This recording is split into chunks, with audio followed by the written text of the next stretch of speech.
Nous allons donc écouter la parole et l'enseignement. Nous sommes à l'enseignement numéro 23 pour aujourd'hui, concernant le sujet qui parle de celui qui ose dire qu'il est Dieu. Il a remplacé le bouc, le bélier et le taureau, qui étaient destinés pour l'expiation des péchés des enfants d'Israël, selon Lévitique 16. Dans Lévitique 16, nous voyons donc les béliers, les boucs et les taureaux pour l'expiation des péchés des enfants d'Israël, une fois chaque année.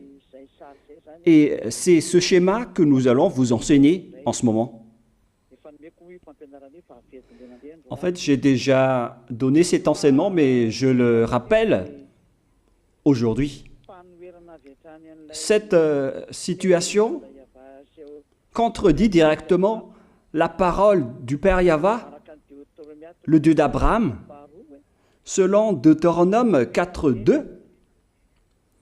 Ne rajoutez rien et ne retranchez rien aux paroles. C'est dans Deutéronome 4.2 et aussi dans Deutéronome chapitre 13, à partir du verset 1, ou Deutéronome 12, 32. Nous allons donc lire maintenant Deutéronome 12, 32, car nous avons déjà vu autrefois le Deutéronome 4.2. Donc dans Deutéronome 12, 32, vous observerez et vous mettrez en pratique toutes les choses que je vous ordonne. Vous n'y ajouterez rien et vous n'en retrancherez rien. Voilà donc dans le Deutéronome 12, 32. Et dans Deutéronome 4.2, je vais répéter, Deutéronome 4.2, vous n'ajouterez rien à ce que je vous prescris et vous n'en retrancherez rien, mais vous observerez les commandements de Yahva, votre Dieu, tels que je vous les prescris. Cette parole précise bien alors que il ne faut pas rajouter ni retrancher les paroles que je vous ai données. De quelles paroles parle-t-on? Nous allons lire Lévitique chapitre 16 pour voir quelles sont les lois d'expiation des péchés pour les enfants d'Israël. Les voilà. C'est dans Lévitique chapitre 16, verset 3 d'abord, pour commencer. Voilà donc ce qu'on ne doit pas changer, alors que nous avons tous su, nous avons tous vu qu'ils les ont remplacés par Jésus ou Jesus. Ce n'est pas une diffamation, nous le voyons tous. Alors que chacun réfléchisse, Lévitique chapitre 16, verset 3. Voici de quelle manière Aaron entrera dans le sanctuaire. Il prendra un jeune taureau pour le sacrifice d'expiation et un bélier pour l'holocauste. Voilà, nous le voyons tous clairement, cette parole. Il existe donc le fait d'apporter un jeune taureau pour le sacrifice d'expiation, ainsi qu'un bélier pour l'holocauste. Verset 5. Il recevra de l'assemblée des enfants d'Israël 2 boucs pour le sacrifice d'expiation et un bélier pour l'holocauste. C'est-à-dire, en même temps, il y a un sacrifice de taureau, de bélier et de bouc. Lévitique chapitre 16, toujours, mais dans le verset 34. Ce sera pour vous une loi perpétuelle. Voilà. Il se fera une fois chaque année l'expiation pour les enfants d'Israël à cause de leurs péchés. Nous sommes déjà au verset 34 pour information. Verset 34. Voilà. Ce sera pour vous une loi perpétuelle. Quelle est cette loi perpétuelle? C'est le fait de sacrifier les béliers, les boucs et les taureaux qui vont être tués pour sacrifice, pour l'expiation des péchés des enfants d'Israël. Selon le verset 34, ce sera pour vous une loi perpétuelle. Il se fera une fois chaque année l'expiation pour les enfants d'Israël à cause de leurs péchés. Il y a une partie de votre texte qui est cachée en bas. À cause de leurs péchés. Voilà. Ici, donc, c'est bien clair que l'expiation du péché qui se fait une fois chaque année pour les enfants d'Israël, qu'on ne peut ni ajouter ni retrancher, ce sont les sacrifices des béliers, de taureaux et de boucs. On ne peut pas changer cela. On ne peut pas les remplacer en Jésus ou en Jesus. C'est une loi perpétuelle. Donc, si vous observez les 10 commandements, vous devez apporter des sacrifices de taureaux, de béliers et de boucs si vous voulez être expié de vos péchés. Voilà le schéma. Alors que, en réalité, la situation pour les religieux étranges, on ne voit pas ce qu'il veut en venir, mais ils ont osé intégrer Jésus ou Jesus pour remplacer le bélier, le taureau ou le bouc. Et ce sont eux-mêmes qui le confirment jusqu'à aujourd'hui. Nous voyons tous donc ici que Jésus ou Jesus n'est qu'un imposteur, un hors-la-loi. Et les hors-la-loi sont des envoyés du diable. Le diable, il a commis le péché depuis le commencement. Ce sont des transgresseurs de la loi. Donc c'est prouvé ici que Jésus est un hors-la-loi. Nous allons lire la parole, poursuivre, dans 1 Jean, chapitre 3. 1 Jean, chapitre 3, à partir du verset 4. Quiconque pêche transgresse la loi, et le péché est la transgression de la loi. Voilà, c'est bien clair que c'est le péché qui est la transgression de la loi. Un pécheur, donc, c'est un transgresseur de la loi. Et un hors-la-loi, c'est un pécheur. C'est clair alors que Jésus ou Jesus, c'est un hors-la-loi, c'est un transgresseur de la loi. Nous avons tous vu ensemble qu'il a pris la place du bélier et il a siégé, il s'est installé dans ce système. C'est pourquoi toutes les églises observent les 10 commandements et ils servent Jésus ou Jesus. Voici l'enseignement. Alors, regardez bien à travers ce texte et cette écriture que je vous donne en ce moment. Et soyez conscients, ça suffit maintenant d'écouter ces faux dieux, c'est déjà trop. Tant pis pour vous si vous allez encore les écouter. Soyez conscients que ce schéma n'est plus correct. Beaucoup de gens me diffament à cause de ce que je fais en ce moment. Ils ne supportent pas la vérité. Mais ça dépend de chacun de vous. Et moi, je vous avertis, pour vous qui vont être baptisés et qui veulent être baptisés, mais qui entendent les diffamations et les critiques des autres, ne croyez pas en cela. Ce ne sont pas du tout vrai. La parole de Élia est directe. Ce ne sont que des mensonges. L'ôtement du péché, ce sont des personnes qui sont non-pécheurs qui peuvent le faire. Ce n'est pas logique de dire que les fidèles sont ôtés des péchés et le leader est un pécheur. Ce n'est pas du tout écrit dans la Sainte Écriture. Ce qui est écrit dans la Bible, c'est que le bon arbre donne de bons fruits et le mauvais arbre de mauvais fruits. Et le bon arbre ne donne jamais de mauvais fruits, et le mauvais arbre ne donne jamais de bons fruits. Ce sont les bons arbres qui donnent des bons fruits, et les mauvais arbres qui donnent des mauvais fruits.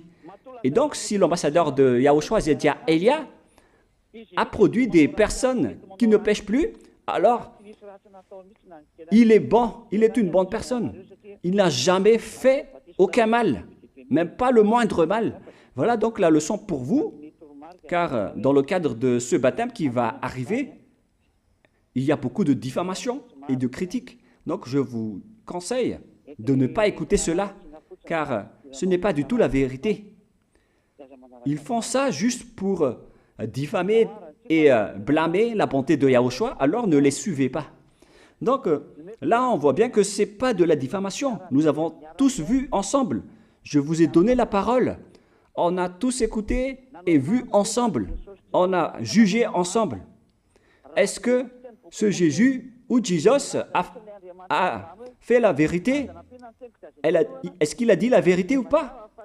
Si nous avons vu le livre de Moshe, venant du Dieu d'Abraham, qui a dit « Ne rajoutez pas et ne retranchez pas à ma parole ». Nous avons vu alors que ils ont remplacé par ce Jésus ou Jésus les sacrifices d'expiation du péché, en disant après que c'est ce dernier qui ôte les péchés. Ce n'est pas du tout vrai. Celui qui peut ôter les péchés selon les 10 commandements, c'est le bélier, ou bien le taureau, ainsi que le bouc. Ce sont ces bêtes qui peuvent ôter les péchés.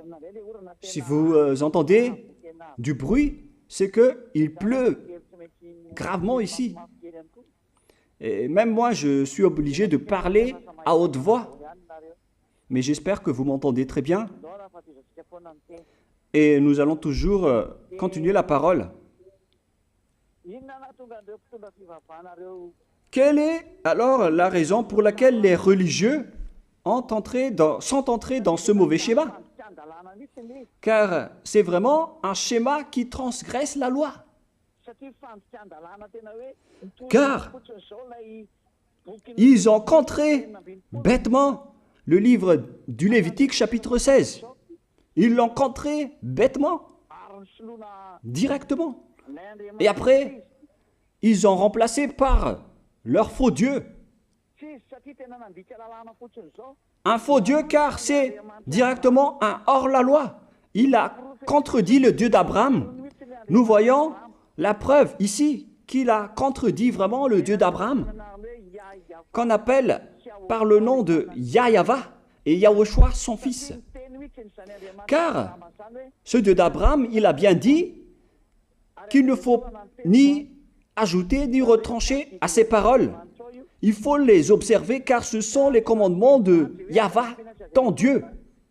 Et ces lois qu'on ne doit pas rajouter ni retrancher veut dire qu'il ne faut pas toucher au Lévitique chapitre 16, car c'est ce livre qui ôte les péchés. Alors que nous voyons tous que personne ne le pratique plus. Si les 10 commandements, si les prêtres et les pasteurs pratiquent bien les 10 commandements, alors ils doivent faire le sacrifice de bélier et de taureau et de bouc pour l'expiation de leurs péchés. Alors que nous voyons tous que personne ne le fait plus. Alors qu'en même temps, ils observent les 10 commandements. C'est donc de la transgression de la loi. Et en plus, ils ont enlevé le Lévitique 16 en le remplaçant par Jésus ou Jésus. C'est-à-dire qu'ils ont contredit la parole du vrai Dieu, le Dieu d'Abraham.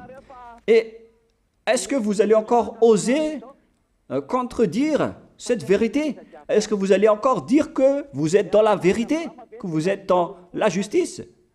Mais qu'est-ce que vous cherchez? Vous cherchez à prier et à servir le Dieu d'Abraham. Si vous voulez servir le Dieu d'Abraham, vous n'allez pas enlever le Lévitique 16, vous allez restaurer le Lévitique 16. Mais est-ce que vous allez encore oser le faire? Est-ce que vous pouvez encore le faire? La réponse, non. Vous ne pouvez plus le faire. Alors que il s'agit de l'expiation de vos péchés. Et dans ce cas-là, c'est obligatoire de le faire. Et je vais m'arrêter un peu tout d'abord car la pluie frappe très fort de notre côté. Même vous devez le sentir et l'entendre. Et que chacun réfléchisse. Et en même temps, vous allez préparer vos questions. J'ai expliqué l'essentiel jusque-là. Et après, je vais vous donner la raison pour laquelle ils ont fait cette grande folie en intégrant dans le Lévitique 16, à la place du Lévitique 16, leur faux Dieu. C'est vraiment de la transgression de la loi. Vous n'avez pas servi le Dieu d'Abraham.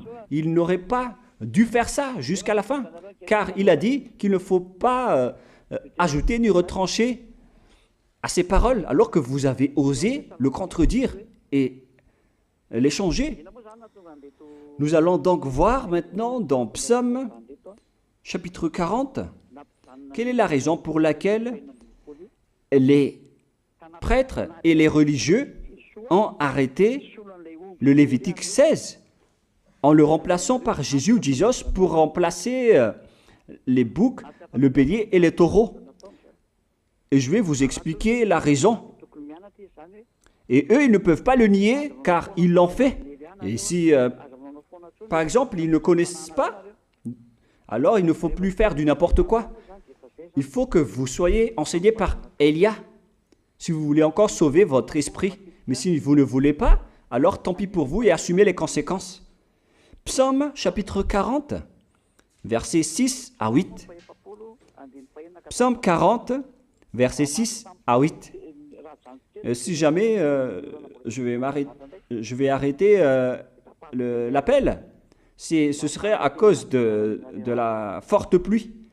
Mais je vais couper encore un peu pour que la parole soit bien transmise pour vous. Voilà donc le dégât qu'ils ont subi. Tu ne désires ni sacrifice ni offrande. Tu m'as ouvert les oreilles.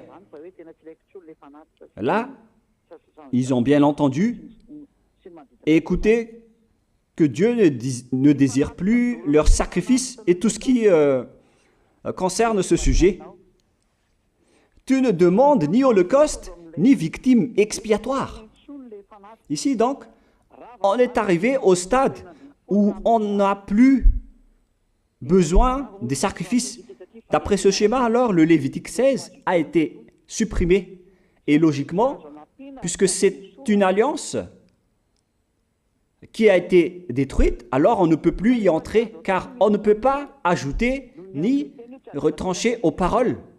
Et donc, si on ne peut pas y entrer d'après la parole qui dit qu'on ne peut pas rajouter ni retrancher, si le Dieu d'Abraham a interdit le sacerdoce, alors logiquement, vous ne devez plus y entrer. Sinon, vous allez vous autoproclamer en tant que pécheur à jamais, alors que les pécheurs et les malfaiteurs n'iront jamais au ciel des cieux. C'est clair alors que c'est devenu un sens interdit, les 10 commandements et les lois de Moïse, d'après ce schéma, car c'est la relation avec le Père Yahva qui a été détruite, qui a été supprimée, car il n'y a plus d'expiation de péché pour vous. Alors vous êtes fous si vous allez encore entrer dans ce schéma. C'est pourquoi on a besoin d'une nouvelle alliance, car l'alliance des 10 commandements et les lois de Moïse ne sont plus correctes. C'est devenu supprimé, car on ne peut plus faire le sacerdoce, mais les religieux ainsi que les faux dieux, ils ne se sont pas... ils ont facilité les choses en intégrant leur faux dieu à la place du bélier, du bouc et du taureau. Et voilà, c'est bien clair. Et d'après eux-mêmes, ils ont dit que l'intégration de Jésus ou de Jesus, c'est d'après ce livre des psaumes. Vous voyez que ici, Je n'ai pas dit du n'importe quoi, c'est la vérité que j'ai dit. Je n'ai pas incriminé qui que ce soit. C'est vraiment la réalité et la vérité. Alors, ici, on prouve bien que ça a été supprimé, ce n'est plus autorisé.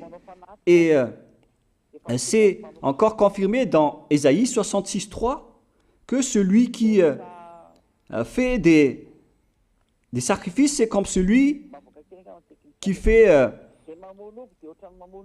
de l'idolâtrie. Il faut afficher les techniciens. Celui qui immole un bœuf est comme celui qui tuerait un homme. Celui qui sacrifie un agneau est comme celui qui romperait la nuque à un chien. C'est vraiment toute une histoire si vous allez faire cela. Celui qui présente une offrande est comme celui qui répandrait le sang d'un porc. Alors qu'à l'époque des 10 commandements, c'était carrément interdit. Celui qui brûle de l'encens est comme celui qui adorait des idoles. Ici donc, toutes les sortes de sacrifices ont été bloqués. C'est devenu interdit. C'est pourquoi le faux Dieu est entré dans Lévitique chapitre 16. Alors qu'ils n'ont pas du tout vu de leurs yeux qu'on ne peut pas ajouter ni retrancher aux paroles. Ils n'ont jamais vu et connu ces paroles. Il a fallu attendre l'arrivée de Élia pour vous montrer toute la vérité, pour vous montrer toutes les vraies paroles. Alors, il faut suivre Élia. Suivez Élia. Et c'est ce terme qui dit de suivre Élia que les gens ne supportent pas du tout. Mais qu'est-ce que je vais dire d'autre? Je vais vous dire de suivre qui? Alors que vous êtes tous pécheurs. Est-ce que vous allez suivre les pécheurs pour aller en enfer? Vaut mieux suivre Élia, car ceux qui l'ont suivi ne pêchent plus. C'est quoi le problème? Si c'est de la jalousie, alors vous n'êtes pas du tout sage. Mais si vous êtes sage, vous devrez être content en m'écoutant. Si vous cherchez ce Dieu d'Abraham, vous devez être très content en dansant à la maison en disant « Merci Élia, voilà ce que j'attendais ». Au lieu de dire des colères et de la haine, moi je vous donne de la parole de l'amour pour vous sauver. Alors sachez bien écouter. Et après, ils l'ont continué dans 40, verset 7 maintenant. Alors je dis, voici je viens avec le rouleau du livre écrit pour moi. Verset 8, je veux faire ta volonté, mon Dieu, et ta loi est au fond de mon cœur.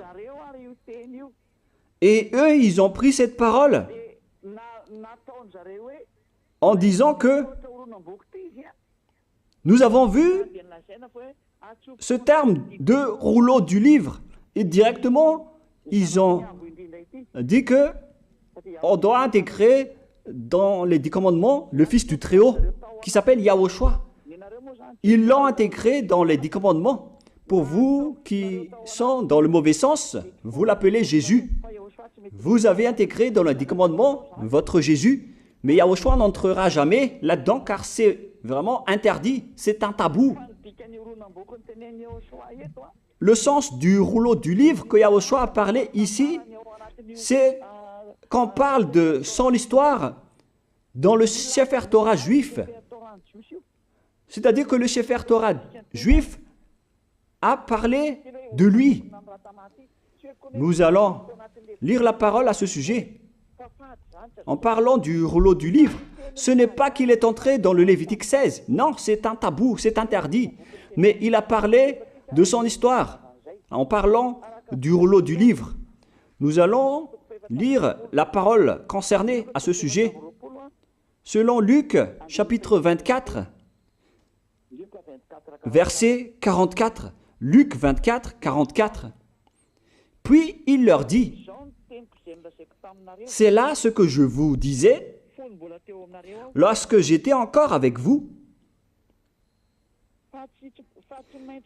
qu'il fallait que s'accomplisse tout ce qui est écrit de moi dans la loi de Moïse, dans les prophètes et dans les psaumes. Toutes les paroles qui parlent de lui, dans la loi de Moïse, dans les prophètes et dans les psaumes. C'est ça qu'on parle ici. Mais il n'a jamais dit qu'il va remplacer le Lévitique 16. Au contraire, c'est un tabou, c'est un blasphème devant le Père Yahva, qui a déjà dit qu'il ne faut jamais ajouter ni retrancher ces paroles. Donc, les paroles qui parlent de lui, ce sont les paroles de la nouvelle alliance qu'il va instaurer, qu'il va exécuter. La raison pour laquelle il sera crucifié, c'est qu'il va instaurer la nouvelle alliance en versant son sang. Voilà de 1. Maintenant, nous allons lire le livre de Jean 5,46. Jean 5,46.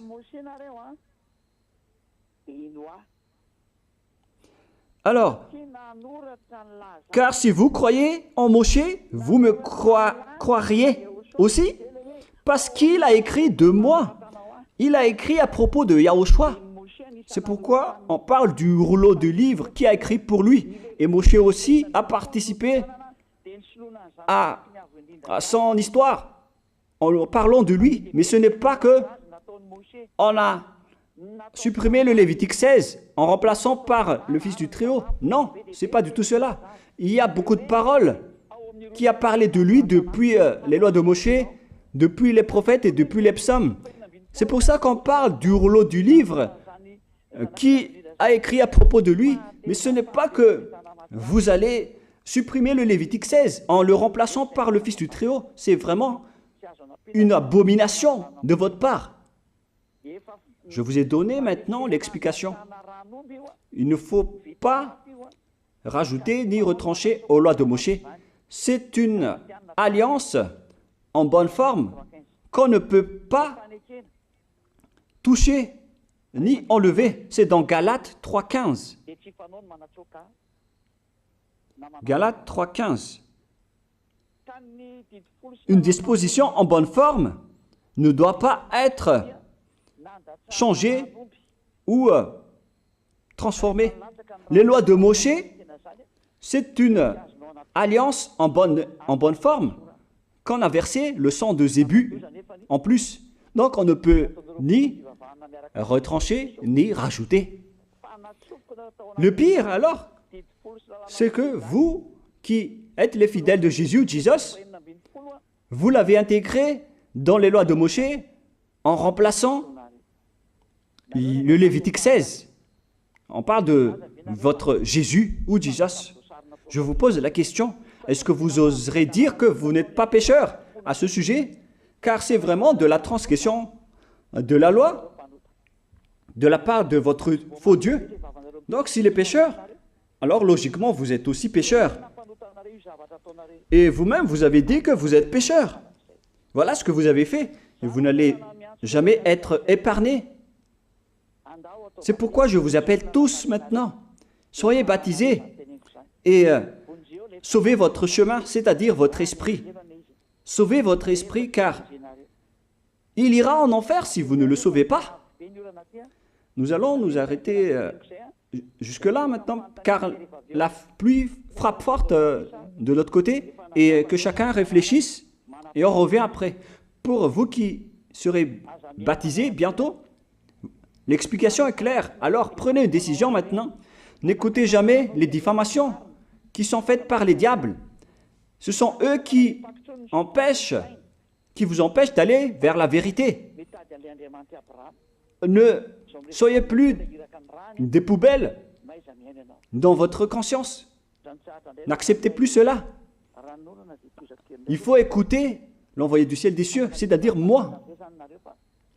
Maintenant que la pluie a cessé, vous pouvez donc entrer dans vos questions. Voilà l'explication. Vous avez fait du n'importe quoi avec votre faux Dieu. C'est votre faux Dieu qui a péché au commencement et logiquement donc vous avez tous aussi transgressé la loi avec lui. Et maintenant vous êtes tous dans le péché. Et vous vous abritez dans la parole qui dit Dieu n'est pas venu pour appeler les justes, mais les pécheurs, pour se repentir. Le problème, c'est que c'est votre Dieu qui est vraiment un pécheur. Voilà le schéma qui prouve qu'il est pécheur.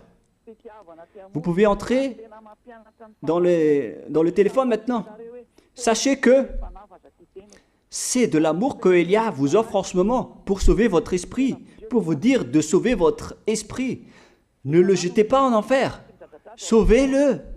C'est votre esprit qui appelle au secours et qui est en détresse à l'intérieur de vous. Il risque d'aller en enfer à cause de ce que vous faites, des mauvaises pratiques que vous faites. À vous de réfléchir. Je vous ai donné la vérité. Alors à vous de prendre la décision. Je me tourne particulièrement pour ceux qui vont être baptisés et pour ceux qui hésitent. Ma parole est claire, mon enseignement est clair. Moi, je précise toujours ma parole. N'écoutez pas les diffamateurs. Les diffamateurs viennent des diables. On vous a donné de bonnes choses. Et les diffamateurs ne donnent jamais de bonnes choses. Ce ne sont que des mensonges et de la tromperie. Alors, ne les suivez pas, sinon vous allez le regretter. Je vous souhaite à tous le meilleur pour être conscient. J'attends vos questions alors. Pour vous qui cherchez la vérité afin d'avancer dans le baptême, pour vous qui hésitez, posez vos questions.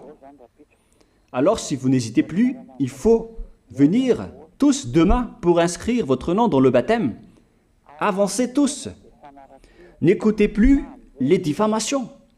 Faites bien attention, car les diables doivent toujours diffamer. C'est leur rôle. S'ils ne font pas ça, alors ce ne sont pas des diables. Mais ce sont vous qui devez réfléchir. S'il y a quelque chose de vrai comme celle-là, est-ce que ça mérite d'être diffamé? Alors que le résultat de cet enseignement, ce sont des personnes qui sont ôtées de leur péché et qui ne pêchent plus. Même les policiers et les gendarmes seront très contents d'entendre cela. C'est-à-dire lorsque les personnes suivent l'ambassadeur de Yahushua, c'est-à-dire Elia, ils ne pêchent plus. Et à ce moment-là, ils vont applaudir, car nous facilitons leur travail. Car s'il y a des personnes qui sont ôtées de leur péché et qui ne font plus aucun mal, alors ça facilite les tâches des forces de l'ordre et des dirigeants. N'importe quel pays serait content pour cela, pour entendre des personnes qui ne pêchent plus. C'est vraiment le bonheur. Hein. La raison pour laquelle vous allez à l'église, c'est pour être ôté de vos péchés. Alors que le résultat, c'est le contraire. Vous êtes tous pécheurs. Alors à quoi bon d'aller là-bas si vous allez encore récolter encore plus de péchés après? Ça ne veut rien dire. Hein. Alors que c'est ça ce que les gens préfèrent. Des enseignements qui sont en accord avec leur volonté. Mais les personnes qui cherchent vraiment le Dieu d'Abraham, après avoir écouté cet enseignement, ils vont courir. Surtout s'ils vont écouter cette parole qui dit qu'il a ramené le cœur du père à ses enfants et le cœur de ses enfants à son père. Ça veut dire qu'après cet ôtement du péché, ça va être l'anéantissement. Mais vous, si vous ne croyez pas, moi je peux rien dire pour vous, mais je vais juste vous dire que c'est le résultat qui compte. Voilà la réalité.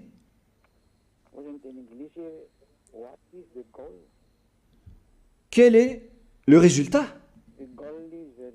Quel est le but? Le but, c'est le résultat. Je fais en même temps de la traduction libre. Quel est le résultat?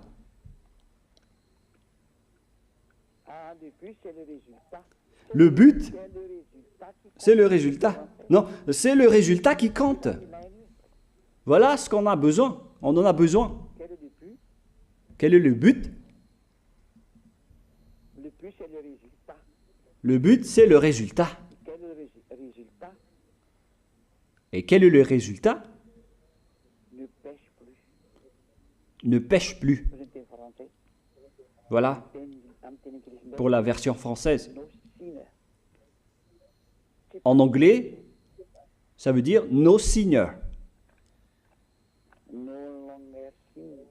No longer sin. Ne plus pécher.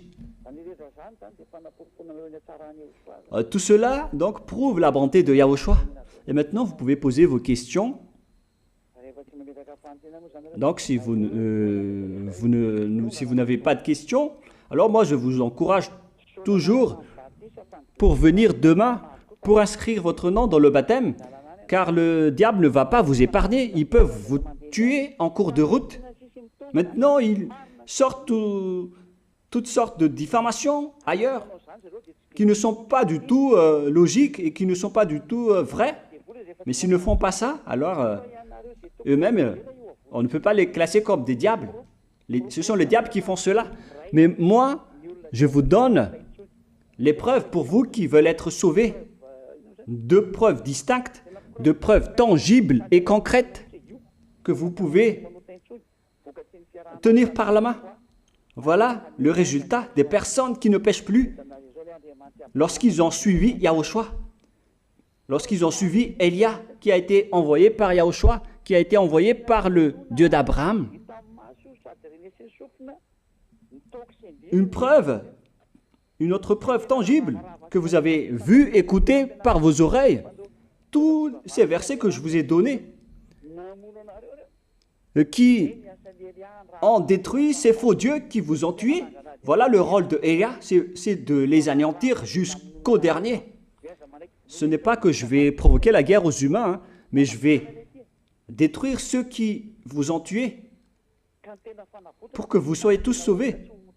Il s'agit d'un salut, le fait de sauver les gens pour qu'ils ne soient pas perdus en enfer et dans le lac de feu et de soufre, car les pécheurs iront en enfer. Vous n'allez jamais être épargnés, quoi que vous disiez. Les pécheurs seront perdus en enfer. Il n'y a aucune solution. Donc moi je vous dis, la solution, c'est de vous rapprocher de Elia.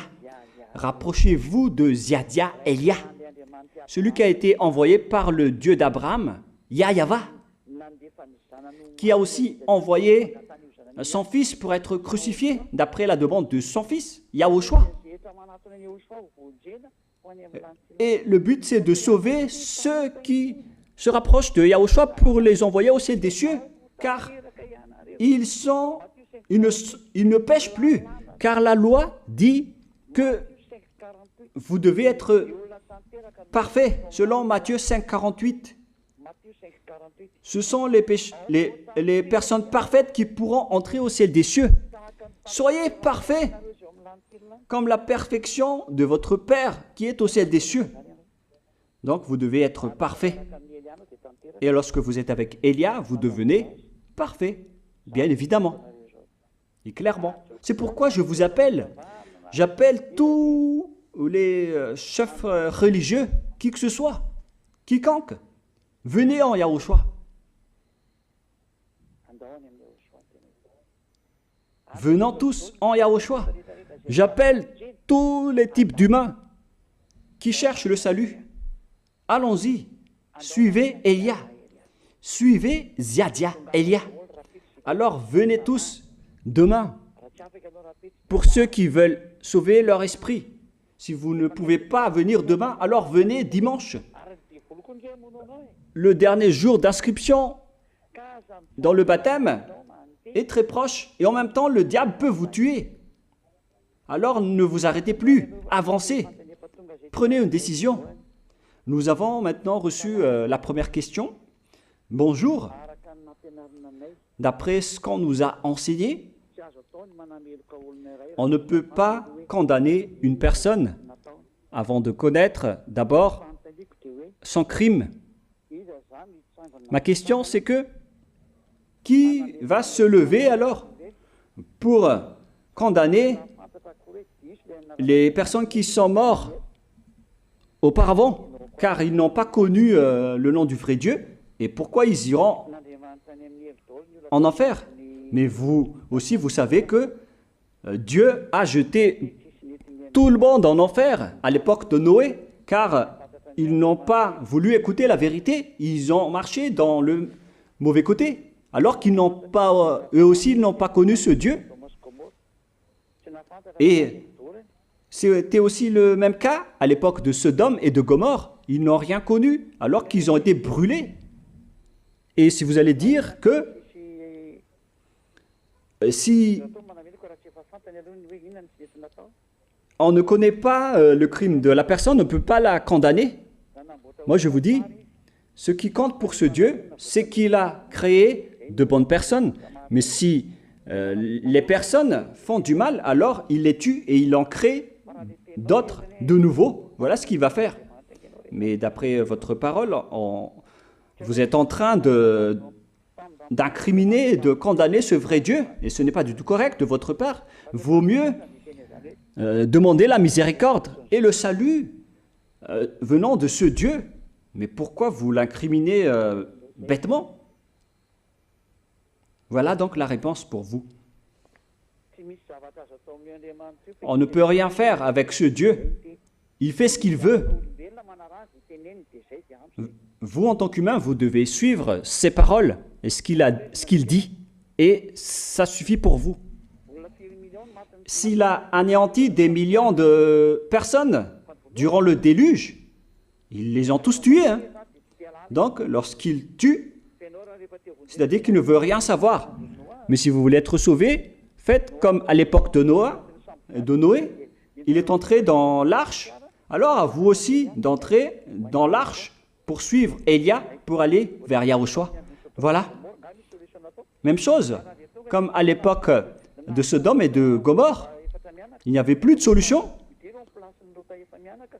Alors, sauf avec Lot et sa famille, sa 4 familles, les 4 personnes de sa famille. Alors, ne posez pas de questions, sinon vous allez être frappé par le danger. La sagesse, c'est de fuir et de fuir le danger. Donc voilà pour le schéma. C'est encore une suite, je ne sais pas. Est-ce que vous pouvez, ceux qui ont été détruites, par exemple, les personnes qui ont été, qui sont devenues pauvres et qui n'ont plus rien, parce que Dieu donne de la richesse à ses fidèles. Moi, je suis étonné de votre question. La bénédiction de Dieu ainsi que les richesses sont données par Dieu d'après ses préférences. C'est dans l'Ancien Testament. Mais lorsque le Fils du Très-Haut est arrivé, il a dit « Malheur pour les riches » et l'argent, c'est la source du mal. Et celui qui cherche tout le temps de l'argent va connaître la grande tristesse. Et même dans le livre des apôtres, ils ont vraiment critiqué, blâmé les riches. Et après, Yahushua a déclaré que c'est difficile pour les riches d'entrer au ciel des cieux. Et c'est facile pour un dromadaire d'entrer dans le trou de l'aiguille, d'une aiguille. Et si vous dites que la vraie bénédiction de Dieu, c'est d'avoir de la richesse et de respecter ses lois. Mais nous, on respecte les lois de Yahushua et non pas les 10 commandements. Hein. Mais vous, voyez-vous, vous priez Dieu pour être riche. Vous ne pensez qu'à votre intérêt charnel. Vous ne cherchez pas à sauver votre esprit. Vous cherchez toujours des choses pour votre chair. Ne faites pas ça. Vaut mieux changer d'avis. Voilà pour cette question. Bonjour. Donc, vous aussi, vous étiez enfanté par Dieu comme Jésus. Non, je ne suis pas du tout comme ce Jésus. Hein. Excusez-moi. Donc, si c'est le cas, vous devez aussi avoir la lumière de Dieu et la lumière de Jésus en tant que Dieu. Moi, je vous ai déjà enseigné que ce Jésus, c'est un hors-la-loi et nous ne sommes pas avec les hors-la-loi. Répondez à ceci. Je vous ai donné le verset. Alors, répondez-moi. Est-ce qu'il a transgressé la loi ou pas ce Jésus? Mais tant pis pour vous. Ça dépend de vous si vous voulez aller vers la vérité. Ou si vous ne voulez pas, alors tant pis pour vous. Si vous voulez aller au ciel des cieux, alors il faut que vous me suivez. Alors, donc, est-ce que vous avez aussi été enfanté comme le Fils du Très-Haut? Moi, je ne vais pas lire le nom de votre Jésus car c'est un faux Dieu. Je ne vais pas faire cette publicité. Je n'entre pas du tout dans ce sens-là. La lumière de Dieu ainsi que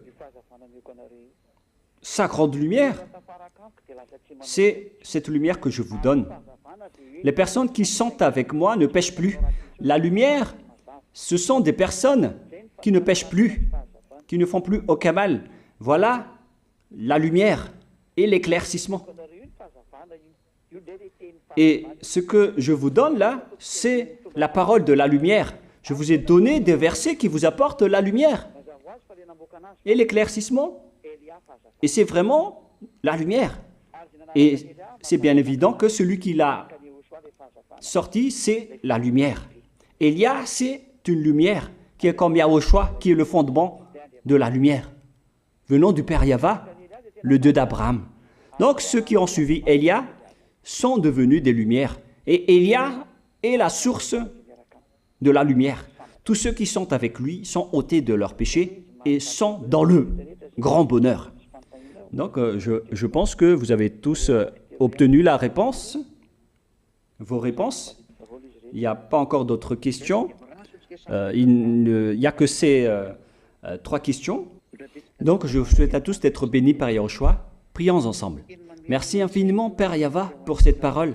Une parole qui conscientise les gens pour se retourner vers toi et pour faire rester fermes tous les enfants du Très-Haut, les personnes que tu as déjà choisies, pour qu'ils restent bien fermes dans le service, et pour ceux qui sont encore à l'extérieur, qu'ils courent vers Élia, car Élia et toi, Yahushua, vous êtes uniques. Merci infiniment, Père Yahva.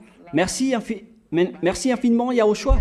Sauve les gens pour qu'ils soient intégrés au ciel des cieux, pour que les gens écoutent la parole, Père Yahva, Yahushua, toutes les paroles que j'ai montrées. Confirme toutes mes paroles, Yahushua et Père Yahva, pour la gloire de vos noms si saints. Merci pour ta bonté et pour ta grâce. Au nom de toi, Yahushua, je fais toutes ces prières. Alléluia, Amen. Donc, je vous souhaite à tous d'être bénis par Yahushua et à demain. Au revoir.